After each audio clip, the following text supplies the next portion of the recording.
20 men or so and think to myself, because all these churches, there was a common denominator, and that was there was no pastoral leadership. And I used to think to myself, 20 men, like, has God not called any of them, perhaps, or qualified any of them to step into a leadership role? We always want to be intentional about also training people to lead churches. So if you would turn to Titus 1:5, we'll see what, again, Paul has to say about this. Titus chapter 1, verse 5 says this: "This is why I left you in Crete, so that you might put what remained into order and appoint elders in every town as I directed you." So similar to the book of Timothy, Titus was Paul's old trainee, person that Paul trained, and now he's left him on the island of Crete to lead the church there. And again, this is his instruction for how to lead the church. And he's telling Titus, your job is to not only teach people, your job is to not only lead these people, but your job is to also train up other people who will lead. Your job is not only be the pastor, your job is to train pastors. Which gives us our third take-home point, which is this: a healthy church should develop multiple pastors, both to keep and to send out.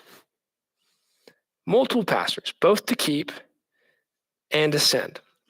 Let me give you a rundown of how our leadership structure at our church works. Our members have the authority in our church, but their members delegate authority to the pastors. We have what's called a plurality of pastors, meaning we have multiple pastors.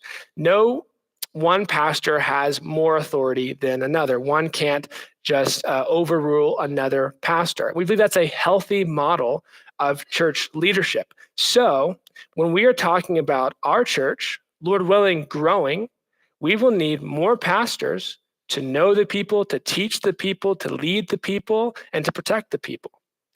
And when we want to start new churches locally, we're going to need multiple pastors to go and help start those churches. And when we want to see disciples made around the world in some hard to reach places, we have to send people who understand pastoral leadership, because when you're making disciples somewhere overseas, Lord willing, what's going to pop up? A church. So you have to understand pastoral leadership in order to help that church go. And then those people have to be able to train leaders to be pastors of that new church. So understanding this leading church's mindset is important both for our mission locally, but also for our mission globally. Two big encouragements on our last piece here. Then we're going to talk about Jesus and we'll be done. Two big encouragements. We are, again, like Leadership School, this coming Monday, or this coming fall on Monday evenings, having what we call the pastoral apprenticeship. So if you're somebody who has interest in pastorally leading churches, maybe it's this church, maybe it's a church plant, maybe it's overseas, we